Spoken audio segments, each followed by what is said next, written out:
Chapter 4, The Black-Backed Gull. That left foot has to feel like it's in the water. In it, Mr. Swiddick, not in front of it. You want to give the impression of depth. I know the stupid foot is in the stupid water, I said. So how does Audubon help you know it? He changes the color of the foot. How else? The lines aren't as sharp. Exactly. The whole form of the foot starts to blur. The texture fades away. You can't even see the webbing between these two toes. So how do I? Take your pencil and we'll lighten the strokes here and bend them just a bit since light is bent when it enters the water. Now follow my hand. You think this is easy? I'm not lying. It isn't. I'd been working on the large-billed puffins all September, and most of the time I was working on the stupid fading foot, because an artist doesn't draw two-dimensionally, in case you didn't know. An artist draws three-dimensionally on a two-dimensional surface, which Mr. Powell pointed out to me, and which I pointed out to Lil Spicer. How do you do that? She asked. You have to be an artist to know, I said. And if you think she said, then how do you know? Or something snotty like that? She didn't figure out why. Things at Washington Irving Junior High School were going mostly okay. Mostly. Nothing had happened to Geography, the Story of the World, which was good because Mr. Barber checked on my book every time he passed down the aisle, drinking his huge cup of coffee. I think he didn't care that I wasn't turning in my answers to the review questions at the end of the chapters because that meant I wasn't messing up his new geography book. Mr. McElroy had been showing us film strips about the barbarian hordes of Russia with records that gave little pings to let him know when he was supposed to advance the strip. You can't believe how many film strips there are about the barbarian hordes of Russia. Miss Cowper still hadn't made us start stupid Jane Eyre, so we had all 160 pages to look forward to. Not that it mattered, because I wasn't going to read it. Mrs. Verne hadn't called on me yet when I raised my hand, but she had called on me when I didn't raise my hand, so that she could trip me up and show everyone what a chump I was. But I figured that's what she was up to, and so when she asked if I knew what a quadratic equation was when she thought that no one in the room knew except for her, I knew. I hadn't pulled any funny business in Coach Reed's PE class, no sirree buster, except that I sneaked over to the shirts team from the skins team when we finally played basketball after 2 weeks of dribbling and shooting drills. And in Mr. Ferris's class, Lil and I had done our first lab report together on creating a supersaturated solution, which meant that I did all the smelly chemically stuff and Lil took down the notes and wrote it up. Oh, and I don't mean to brag or anything, but that lab report that Lil and I turned in for the supersaturated solution, let's just say that Mr. Ferris started Clarence rocking when he saw it. But I still couldn't get that left foot of the large-billed puffin right. It always looked like it was in front of the water. I worked on it all weekend when my brother wasn't around, which was most of the time, and when my father wasn't around, which was all of the time. I even showed it to my mother, but you can't trust mothers to tell you the truth about stuff like this. They just tell you how good it is and what an artist you are and how they don't know where you got that talent since no one else in the family can draw. But I still couldn't get the foot right. On Sunday night, after my mother and I ate 4 thawed hamburgers and 1 large bowl of Italian macaroni salad, I decided to try for some inspiration, which is something that every artist needs. So I went downstairs to the basement and got Joe Pepitone's jacket and put it on. Then I went back upstairs to my room and rolled out the paper and tried to fade that foot into the water, because an artist has to know how to give an impression of depth, you might remember. And I started to get it. I really did. And then my brother came home and upstairs and into our room. And first he said, "How come you're wearing a jacket when..." And then he saw the drawing of the large-billed puffins, and then he laughed because he wouldn't know a decent drawing if it walked up to him and punched him in the face. So he grabbed it, like the jerk he is, and looked at it and laughed again and said, "Can't you even draw a foot right? It looks like it's underwater, Duggo." And then he tore it up and said, "I guess you'll just have to try again." And then he scattered all the pieces on my bed because that's what twisted criminal minds do. Then, still laughing, he left, not even noticing that I had Joe Pepitone's jacket on, the chump, which of course I was glad about since it was a pretty close call. I went back down to the basement hung it up beneath the stairs again. And you know what? I was smiling. I was smiling like all get out. If you were paying attention back there, you'd know why. So, on the first Saturday of October, after a week when Mr. McElroy had had enough of the Russian hordes and had probably run out of pinging film strips anyway, and so we were now headed across the Great Wall into China, and a week when Mrs. Verne finally did call on me when I had my hand up, and when I answered right, not to brag, that it was a negative X and not negative Y, and a week when I had snuck over to the shirts team again, and Coach Reed couldn't figure out why his platoon system wasn't working and how someone was pulling some funny business on him, I went over to the Marysville Free Public Library after my deliveries, ready to tell Mr. Powell that I had figured out how to give the impression of depth. Mrs. Merriam, with her loopy glasses, looked up when I came in. "He's in a meeting," she said. "Is he done soon?" I said. "He's in a meeting, that's all I know. It's not like I've memorized his schedule. I'm just supposed to do all this cataloging by myself, I suppose." I went up to see the large-billed puffins. Maybe I ought to give them names, since it felt like we'd gotten to know each other. But they were gone, just like the Arctic tern.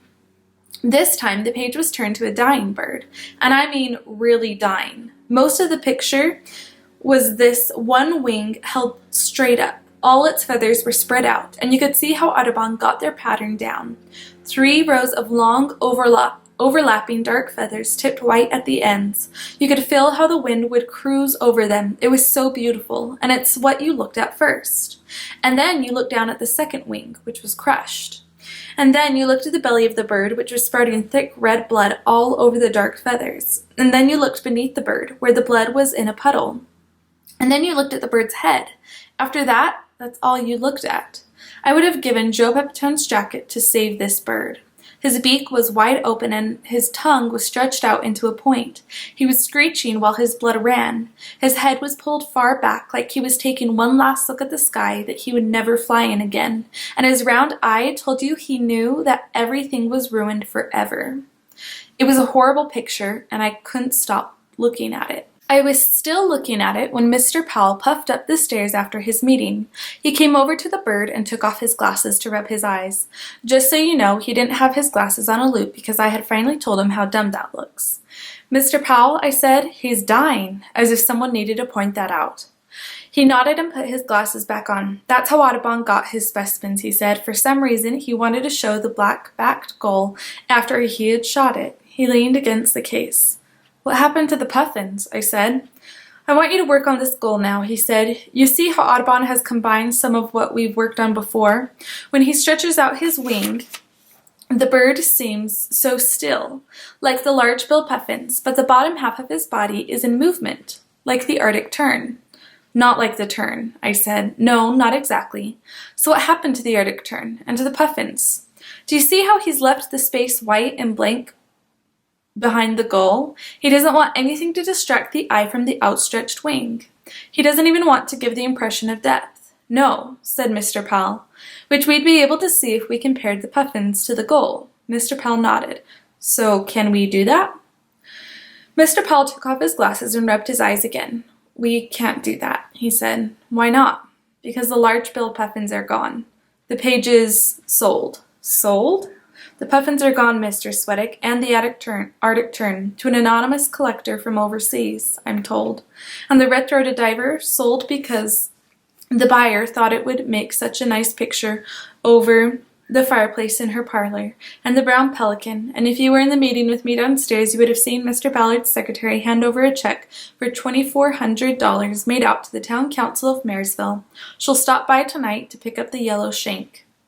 "You can't sell the pages of a whole book one by one." "That's exactly the problem.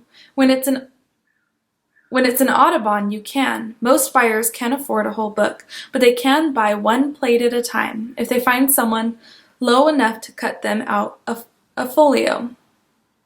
I looked back at the dying gull, all his ruined wing in the ruined book. "Is it Miss Miriam She doesn't have anything to do with it, and even though she doesn't show it, she's distraught. The 3 trustees of the library happen to be on the town council. Sometimes the town needs money, sometimes even for good things. They'd like to sell the whole set of books, but the other 3 volumes belong to the Marysville Historical Society, and they're preserving them as they should be. Mr. Powell tapped the glass. This is volume 3, and since Marysville Public Library is not so scrupulous as its historical society, this is the only volume that is missing any of its pages. They're chumps for selling them, I said. There are only a few perfect sets in the entire world, Mr. Pell said quietly, and this isn't one of them. Mr. Pell nodded. Not anymore. So let's find some paper and begin on this wing. I looked back at the eye of the dying gull, who knew that everything was ruined forever, because that's how it always is. On Monday, Coach Reed caught me sneaking over to the shirts team and finally figured out the funny business. He told me in his sergeant's voice that I had to go over to the skins team and I had better not try to mess up his platoons again. No sirree, Buster. I told him that I wanted to play in the shirts team and he should send someone over else to the skins team if they wanted to go. He said he'd send over the skins team who he wanted to send over to the skins team, and Buster, that was me. You can probably figure out that everything else in the gym had gone pretty quiet. Not a single dribble anywhere. I said that it didn't matter who went where as long as the teams were even, and I pointed out that with me on the shirts team we had even numbers, so it didn't make much sense to send me to the skins team. Coach Reed said that he was the teacher. I said I thought you had to be able to count to be a teacher. He said 1, 2, 3. He sure could count the 3 days after school detention I had now, and he wanted to know if I'd like to see him count even higher. I said sure. He said 4, 5. I clapped. He said 6, 7, and before I could clap again, he grabbed my arm and dragged me out of the gym and through the halls to Principal Petey's office. Principal Petey, who had been waiting for this moment and who decided to stretch things out and make me sweat, told me to sit in this chair by the secretary, which I did in my stupid gym uniform for almost half an hour before he opened his door and told me to come in and sit down, and said that Principal Petey had been expecting something like this all along, and Principal Petey was surprised it hadn't happened sooner, and Principal Petey was going to throw the book at me, so I learned my lesson and learned it good. And dang it, I should take this like a man and look Principal Petey in the eye. He really wanted to see me sweat. Look Principal Petey in the eye, he said, and I did, for a moment. You're not here to look at a pelican, he said. You're here to look at Principal Petey. I'm not lying. If you had been there, you wouldn't have looked him in the eye either. You would have looked past him. Like me. You would have looked at the wall over his desk, and you would have seen what I saw. The brown pelican. The beautiful brown pelican. The beautiful and noble brown pelican. One of the pages razored out of Audubon's book. I got 7 days of after-school detention and 1 more for not looking Principal Petey in the eye. But I couldn't help it. Could you? It wasn't the best day I'd had at Washington Irving Junior High School. Tuesday was a little better, even though that morning in English we finally started reading Jane Eyre by Miss Charlotte Bronte, which we were likely to be reading for a whole long time, since it was 160 pages long, even in the abridgment, as you might remember. For the rest of that week, Miss Cowper read it aloud to us. I know you're probably thinking that we were dying of boredom, but what was kind of surprising was that it wasn't so bad. By Friday, we were at this part when Jane is at the boarding school, and this jerk who runs it, who sort of reminds me of the principal of Washington Irving Junior High School, makes Jane stand on a stool because he wants everyone to think that she's a liar. Like she's been going over to the other team in PE or something absolutely horrible like that. So she's standing there and everyone is supposed to stay away from her because the principal says that they should, and you think she's going to crumple and just give up. But you know what? She doesn't. She sort of reminded me of Lil, which I did not tell her, and which you shouldn't tell her I said either. So the story wasn't so bad, but what was bad was that Miss Cowper decided that beginning next week, she would make us take turns reading it aloud. She would read for the first 5 minutes of class to give us a running start, she said, and then she would call on the next alphabetical victim to read for the next 7 minutes. Terrific. So on Monday, she started with Otis Bottom, who read like he had written the thing himself. When he finished, and he read the parts after Jane was off the stool and try not to wish that she could get even with Mr. Brocklehurst, the jerk. I almost wanted to stand up and clap. He was that good. Except that I really wanted to throw up. He was that good. Terrific again. When the period was almost over and Miss Cowper said, "We'll have 5 more new readers tomorrow," like she was promising a gift or something, I figured I'd better talk to her, because you remember I wasn't going to read Jane Eyre.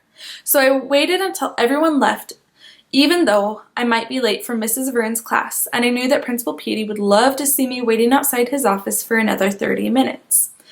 "Miss Cowper," I said. She was putting pages away in a notebook, but she looked up at me. "I don't know if I want to read Jane Eyre out loud." "Everyone takes a turn, Douglas, even if you think you don't like the book." I looked around to be sure that no one was in the room to hear what I was about to say. "I like it well enough." "So, what's the problem?" What was I supposed to say? I looked at her like a chump. "Douglas, I know that Otis Bottom is a wonderful reader. It's a gift that he has. You may have different gifts, but that doesn't mean you shouldn't try to read aloud." "I know that," I said. "Is it reading aloud in front of others that bothers you?" "No." "Good. Then I'll look forward to a gallant attempt when your turn comes," she said. "You see how it is? Sometimes things go bad, even when other things are going bad." I headed to Mrs. Verne's class looking at the next few pages of Jane Eyre. I think that Charlotte Bronte ought to be shot. I mean, who uses words like these? I didn't know half of them. Well, most of them.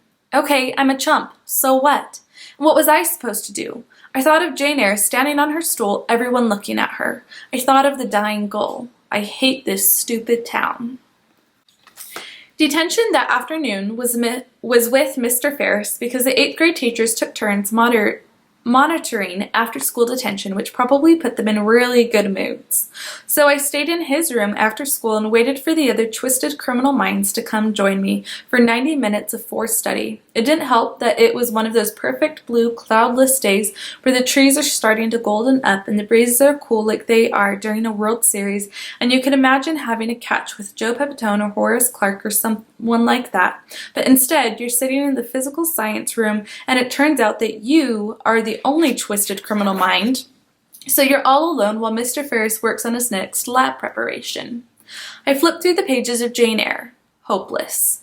Somewhere, far away, a dog barked. A happy bark. I flipped through Jane Eyre again. Very hopeless. Mr. Ferris looked up from his lab preparation. "So, Doug Swedick, what are you in for?" Mouthing off to Coach Reed, he thought about this for a minute, his hand on Clarence. "Generally," he finally said, "it is neither wise nor prudent to mouth off to a junior high school teacher, especially to one who has been a sergeant in the United States Army. Not even if the teacher is wrong. Consider, is it Coach Reed or you who is sitting in this somewhat dreary room that smells of vinegar on a beautiful October afternoon?" "I see your point," I said. "However, since it is you and not Coach Reed, perhaps we can put the time to some good use, as you seem to have given up on Jane Eyre."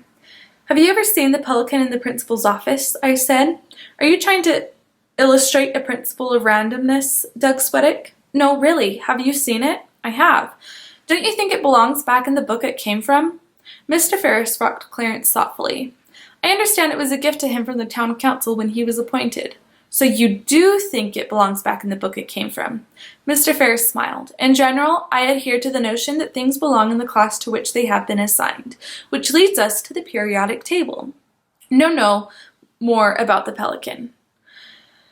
He walked over to the glossy chart hanging behind a chalkboard on the front wall. "The periodic table arranges elements according to their physical properties and to what else? Their atomic number." "Good. The table gives us the name of the element, here hydrogen, the atomic number, here 1, and the symbol, here H. I know that you know the symbol for hydrogen already, so let's see if you can learn 6 more. Look at the symbols for the inert gases, helium, neon, argon, krypton, xenon, and radon." I looked at the chart. He might as well have been speaking ancient Egyptian.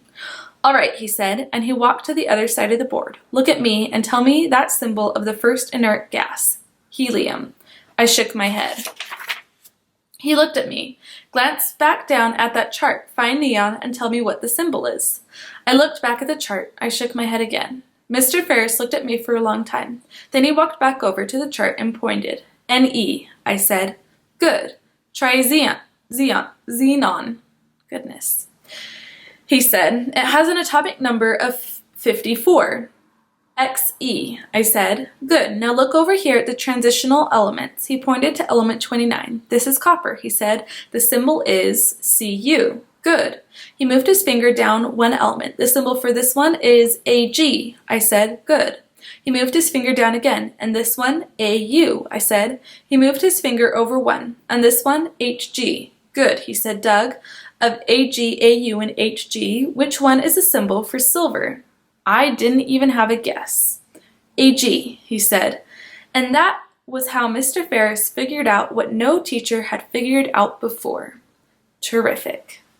I think Mr. Ferris told Miss Cowper because in English on Wednesday, we all opened up Jane Eyre, and Miss Cowper read her 5 minutes, and then she called on Glenn Thomas, who was probably surprised, but he didn't say anything, and got right to it.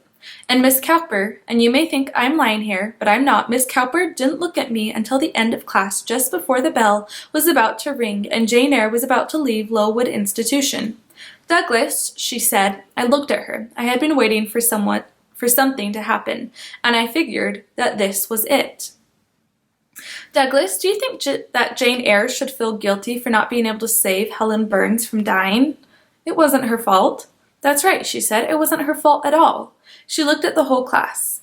There are some things in this world that we cannot fix, and they happen, and it is not our fault. Though we still might have to deal with them, there are other things that happen in this world that we can fix, and that is what good teachers like me are for. A general groaning from everyone in the class, but not from me. Miss Cowper and I, we looked each other in the eye. Maybe, I thought, maybe everything is not ruined forever.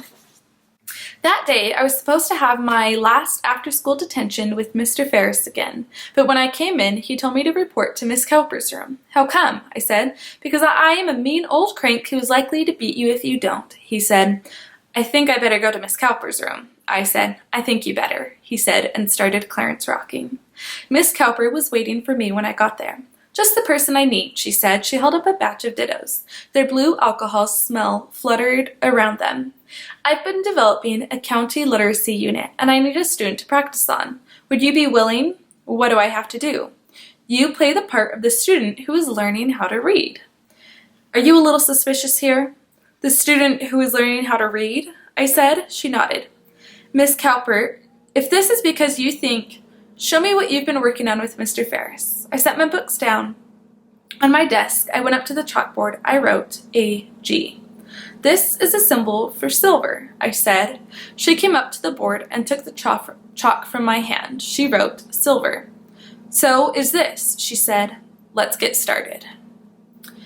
I bet Clarence was rocking. I bet Clarence was rocking every day for the rest of the week, and every day for the next week, when I stayed after school with Miss Cowper and not for after-school detention. Just remember, but so we could work together on her county literacy unit, and I could play the part of the chump student who didn't even know how to read. So she took me through the letters and the sounds they made by themselves, and the sounds they made when they were working with one another. And then we opened up Jane Eyre and picked out words that pretty much looked impossible, but we figured them out because of what we were learning about letters and their sounds working together. No one ever told me this stuff. How come no one ever told me this stuff? How come?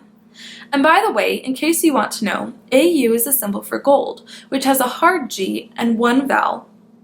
That's a long O, and HG is a symbol for Mercury, which has two vowels, E and U, even though Y is sometimes a vowel in words like my, fry, try, cry, because every word has to have one vowel at least. Did you know that?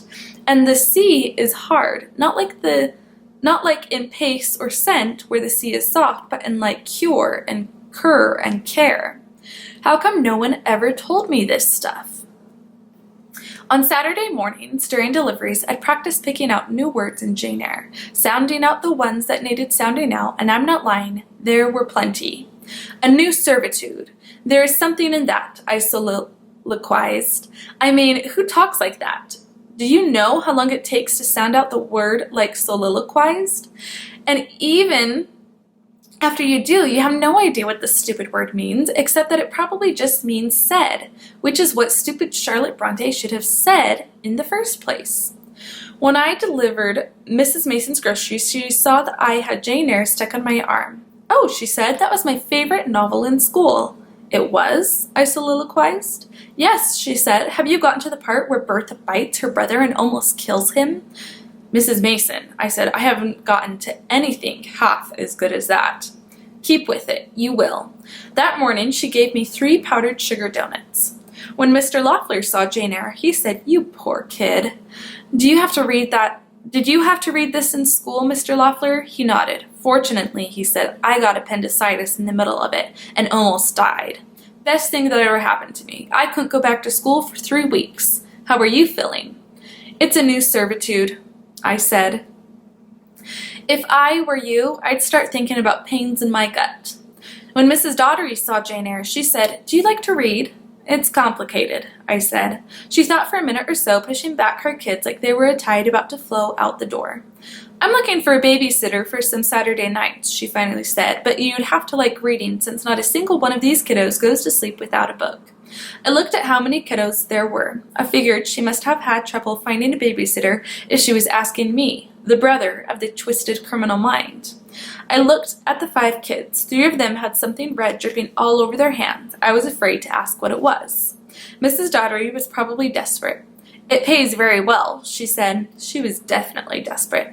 Now, this is a part where I should tell you something.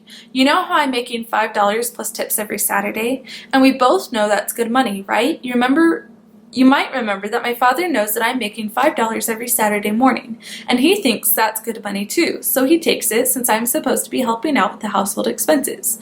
"It's about time," he says. So I'm living on the tips that I don't tell my father about, which is what you would do too. Don't lie. "It's a deal," I said to Mrs. Doddery. 7 o'clock? "Yep.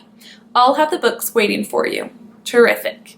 Up at Mrs. Windermere's house, everything was quiet. No typing, no dinging. She came into the kitchen when she heard me putting things away. "What kind of ice cream did I order?" "Mint chocolate chip. That's a good kind of ice cream to eat when the god has fled," she said. I guess that means no one was folding his wings beside her desk. "What is the book in your back pocket?" she said. "Jane Eyre." "Ah," she said, as if she had made a great discovery or something. "Come with me." I put the mint chocolate chip ice cream into the freezer and followed Mrs. Windermere to her study. She ranged over a bunch of shelves and then pulled out 3 smallish, darkish books. She handed them to me. "That," she said, "is a first edition of Jane Eyre." I looked at her. I guess she thought this was pretty all-fired important. "A first edition," she said again. "All 3 volumes." "Wow," I said. She sighed. "Skinny delivery boy, do you have any idea how hard it is to collect a first edition like that?" I looked over all the books on the shelves in her study. "It looks like you're doing pretty well." "But this is Jane Eyre, one of the world's greatest stories. Love, betrayal, jealousy, the search for the true and complete self. It's worthy of a play." She stopped and stared at me. The smile slowly comes across her face and starts to fill it. "And there's the god," she whispered, and she rushed to her typewriter. She rolled a page into it, and her hands started flying. "You already know how." I put the first edition of Jane Eyre back on the shelf and slid all 3 books in carefully, because I guess it was all fired important. I sounded out the words from Jane Eyre, the paperback edition, not the first edition, all the way back into town, and I stopped at Spicer's Deli for the really cold Coke that Mr. Spicer always gave me. I would have bought a pastrami sandwich if Mrs. Windermere had given me a tip, but I wasn't getting a tip anymore because the bill was going on her tab, which you might remember, and the other tips weren't enough to cover a pastrami sandwich and leave me much for the rest of the week. And I don't want to complain or anything, but a tip would have been nice, since it was me, after all, who brought the god back to her. That afternoon, when I got to the Marysville Free Public Library, Mr. Powell and Lil Spicer were waiting for me. Mr. Powell was trying to get ahead on his cataloging so that Mrs. Merriam wouldn't fuss at him, and Lil was speeding ahead on Jane Eyre. She was almost done. Terrific. We went upstairs together to work on the black-backed gull. Mr. Powell and I did. Lil helped by letting me know what I was doing wrong. "Isn't there too much blood there?" she said when I spread my drawing out. "It gives the drawing drama. His wing is slanted, off to the side. Point of view," I said, "and I think his neck is back too far. It's called composition." And on like that until Mr. Pell told us both to hush because he wanted to talk about Audubon's use of the white space around the wing and the contrast in spatial perception that the two wings gave and artist stuff like that. Lil hushed for a while, but she started again before too long. And do you think I minded? Do you think I minded when she leaned in right next to me to point something out? Do you think I minded that she smelled like daisies would smell if they were growing in a big field under a sky clearing after rain? Do you think I minded when she touched my hand? You remember how I told you that when things are going pretty good, it usually means that something bad is about to happen? This is true. Just ask the black-backed gull. About halfway through October, as I was thinking that I'd have to start wearing Joe Pepitone's jacket to school because there wasn't anything else I could wear with sleeves that even pretended to reach my wrists, someone broke into the Tools and More hardware store. It happened on a Sunday afternoon. The register got forced open and all the cash taken. There was a bunch of tools gone, a chainsaw, a drill set, a wrench set, and a bike too, which made the brilliant policeman of stupid Marysville come to the conclusion that it must have been a kid who broke in. So guess whose house they came to on Sunday night? And they didn't want any of the thawed hamburgers or German potato salad my mother offered. Mr. Daugherty was one of the policemen. "Is your son home?" he asked. "He's off with his friends," my mother said. "Is your son ever home?" the other policeman asked. I think he was a little upset. "What's he doing with his friends?" said Mr. Daugherty. "Just playing," she said. She said it kind of hopefully. Mr. Daugherty looked at me. "Do you know where he's playing?" he said. "We have a few questions. We want to be certain he's all right." Sure, that's what they wanted. I shrugged. "Thanks," said the other policeman. "You've been real helpful. We'll go look for him ourselves." They did, and it probably didn't help my brother that when he saw them, he took off on his stingray and made them chase him about 10 miles, and he made them crash two cop cars. And finally, they had to call the state police, who ran him down when one of his tires popped because he had taken a sharp turn on one wheel, which was something only a few people knew how to do, and he was one of them. He told us all this after Mr. Daugherty brought him home and sat with us while the other policeman searched through our garage and basement, and afterward asked my brother about 15 different ways if he had ever been inside the Tools and More hardware store. I could tell the other policemen didn't believe him all 15 times. It was harder to tell with Mr. Daugherty, except he said that maybe we should hold off on the Saturday night babysitting until things got cleared up. Terrific. After they left, my mother asked my brother the same question. "You already heard me tell them." "Tell me," she said. "I didn't steal anything." "Did you take anything from Mr. Spicer's deli?" "No, just because what Lucas did is over and done. I'm worrying about what you're doing." "You don't have to worry about anything," my brother said. "I am worried. You don't believe me?" My mother went into the kitchen. My brother watched her leave. He just stood there watching her back as she worked at dishes in the sink. He stood there a long time. Then he said something she didn't hear, dared me to say anything, just one little thing, and went upstairs.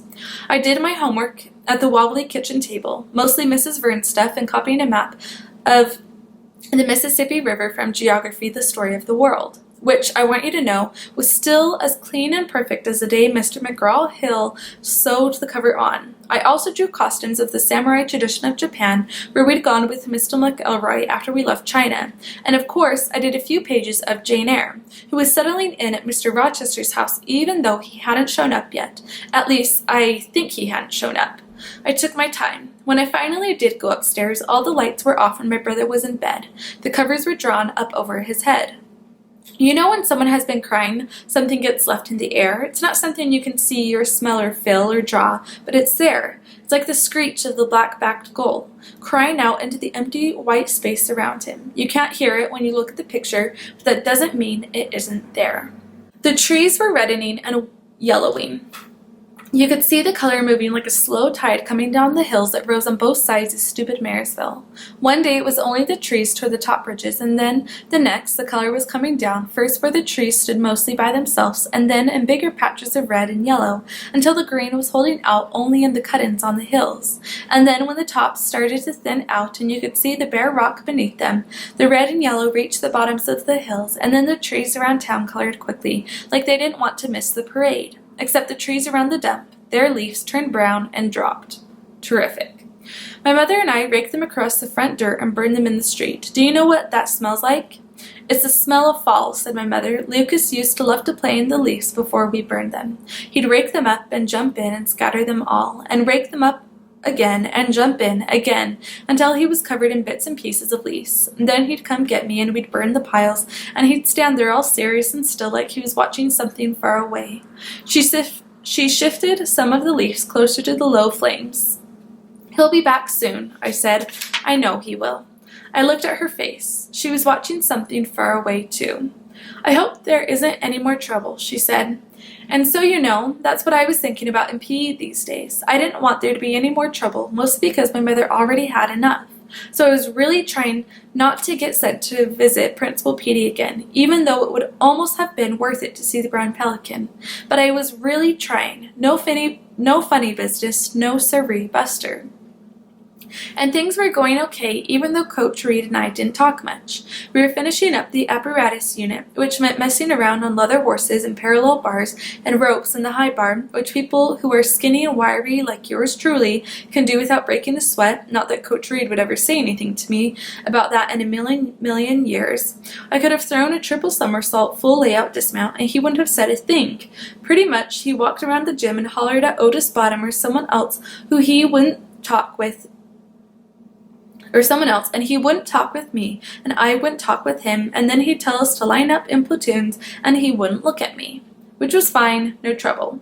Until the day he announced that he didn't feel like spotting us for another hour, so we should line up, and he'd count off 2 teams and we'd play basketball, and he divided us into shirts and skins, and I got on the skins team, and Coach Reed went into his office, and I walked over to the shirts team and asked James Russell if he'd trade, and he said sure. And so we did, and Coach Reed must have been watching because he came back out of his office, yes sir, Buster, and he was not a happy coach. He wondered what I thought I was doing, Sergeant's voice. I pointed out, and I think I pointed this out politely, that I thought I was about to play basketball. He told me, and I don't think he did this politely at all, that I should shut my mouth and get over to the skins team. Is this starting to sound familiar? Then James Russell said that he had switched with me. Coach Reed told James that he wasn't talking to him and he should mind his own business, and then he looked at me and wondered if we hadn't already been through all of this before and hadn't I learned anything at all. I could have said that I'd learned a whole lot, the periodic table and Jane Eyre and even the location of the brown pelican, but I didn't say anything, which is important for you to know so that you don't blame me for what happened. Coach Reed guessed that I hadn't learned anything at all, but he was going to give me a chance now. He told James Russell to put his shirt back on and get over to the shirts team. And when James said he was fine on the skins team, Coach Reed gave him the kind of look that said he was going to gut him if he spoke one more word.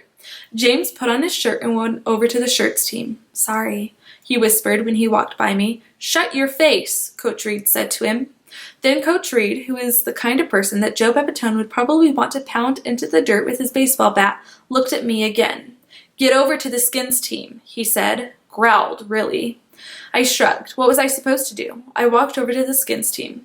You can see I was really trying. "With your shirt off, Sweatick. You have to have your shirt off if you're on the skins team." I looked around at the 2 teams. "I think we're all smart enough to remember who's on our team," I said. "It's not like we're gym teachers or something." Okay, so there I wasn't really trying. I guess that was sounding like Lucas. Coach Reed said, "Over there now," in a kind of double sergeant's voice, each word slow and apart and long, carrying a whole lot of atomic weight. "So are you going to shoot me if I don't?" I said. I think Coach Reed crossed the floor almost without touching it, and the words, "Who do you think you're talking to?" filled the gym. He reached for my shoulder, but when he reached, I pulled back, and all he got was my PE uniform shirt. Maybe that was what he wanted anyway, and I don't know if it was him reaching or me pulling back, but whatever it was, the whole stupid gym shirt got torn right down the whole way. Everything in the gym stopped again, but this time it wasn't because I was mouthing off to Coach Reed. It was because of what they saw, and what they saw, it's not any of your stupid business. I got around the whole stupid school in probably a minute and a half. When I walked down the hall after PE, it was like I was in a circle of silence. Ahead of me, people would be talking and laughing their heads off, and then they'd see me and stop talking. They'd hold their mouths shut like the funniest thing in the whole stupid world had just happened, and they wanted to bust out talking about it, but they couldn't until I walked by. So they'd watch until I got past them, and then wait a couple of seconds, and then I'd hear them start up again, laughing their heads off and talking, but low enough so I couldn't hear exactly. You know what this feels like? When I got to Mr. Ferris's class, I walked in the door to this. Otis Bottom was standing over a group of guys, and he's tall, so he can look pretty threatening, and he was saying, "Shut up! Just shut up!" And Mr. Ferris was going over to calm things down, I guess, when everyone saw me come in, and everything went that eerie quiet. Mr. Ferris looked at me for a second, and then said, "Let's all sit down and get started," except that I turned around and walked out. He came to the door and called after me, and I started running. So did he. We reached the front doors of Washington Irving Junior High School at the same time. He grabbed the bar handle so I couldn't open it. He grabbed the bar handle of the next door so I couldn't open it, and the next. I veered back and hit him in the stomach as hard as I could. I know. After school detention for life. Didn't care. He grabbed my arm. So I was crying by now. So what? So what? He walked me across the school lobby, slammed through the auditorium doors, shouted to the Washington Irving Junior High School brass quintet that they'd have to go practice somewhere else, now, which they did in a hurry. He pushed me down into one of the auditorium chairs, sat next to me. He said, "Tell me." I tried to get up and he pushed me back down. "Tell me," he said again. So I did. How my father came home late on the night of my 12th birthday, and how he'd missed everything because he had been with Ernie Echo. How he sounded when my mother told him that. How he came up into my room with beer on his breath and told me we were going someplace for my birthday present, and I should get dressed right now. How I said he didn't have to, and he smacked me and said he'd better not have to tell me again. How he'd taken me past my mother, who wasn't smiling. How we got into the Berry car and he gunned it and said, hadn't I always said I wished I could have a tattoo like Lucas did? Hadn't I? I nodded because I was afraid not to. How we arrived at the mostly dark place and got out of the car, and I said I wanted to go home, but he looked at me with fear in his eyes and said I better get in there, so I did. How I laid down on this couch and my father talked with this guy and they laughed, and my father covered my eyes with his beery hands because this was a present and he was picking out a real surprise. And this fat, sweaty guy bent over me and I could smell and feel him close when he pulled up my shirt. How it started, and I said it hurt, and my father pushed me down with his hand over my eyes and said I'd better be still if I knew what was good for me, and so I did, even though I was crying then too. How, when it was done, after a long time, I looked into the mirror and saw the scroll and the flowers on each end of the words I couldn't read, so the fat, sweaty guy read them for me. Mama's baby. And I told Mr. Ferris how they both laughed and laughed and laughed and laughed and laughed. The funniest thing in the whole stupid world. Mama's baby. How I spent days trying to wash it off, and then trying to scratch it off until it bled. How I hadn't gone swimming since then. How I changed for PE in the locker room stalls. How I wished he would. Mr. Ferris didn't say anything the whole time. He sat next to me and listened. And when I finished, I looked at him. He was crying. I'm not lying. He was crying. I don't think it was because of how hard I hit him. I know how the black-backed gull feels when he looks up into the sky. Maybe, somehow, Mr. Ferris does too.